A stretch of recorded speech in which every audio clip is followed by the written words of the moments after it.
Hello, I'm Rabbi Elton from the Great Synagogue in Sydney, and our personality today is Anatol Natan Sharansky, born in 1948.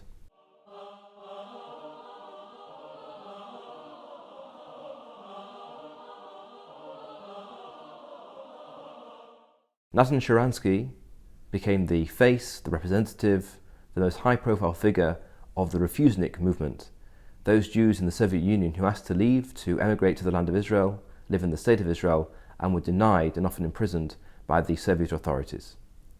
He was born in the Ukraine into a Zionistic family.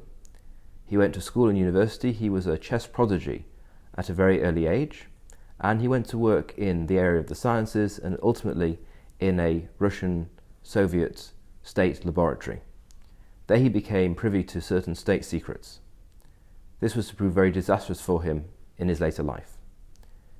He married Avital in a secret Jewish ceremony, at that point banned by the Soviet officials, and they applied to leave and live in the state of Israel in 1973.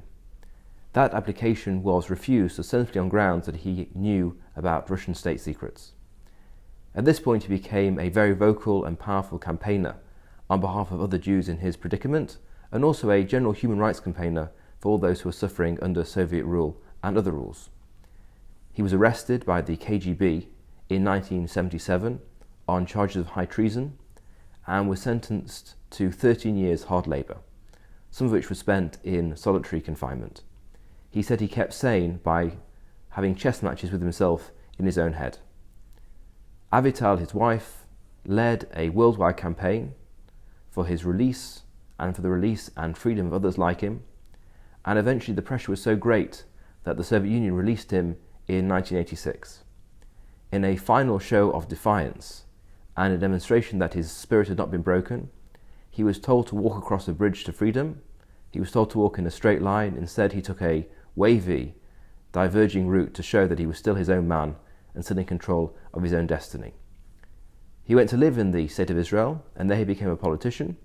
He founded Israel Ba'aliyah, a party designed to promote the interests of those who come to Israel most recently, and there he entered the Knesset and he entered government. He later joined the Likud party and eventually became the head of the Jewish Agency in 2009.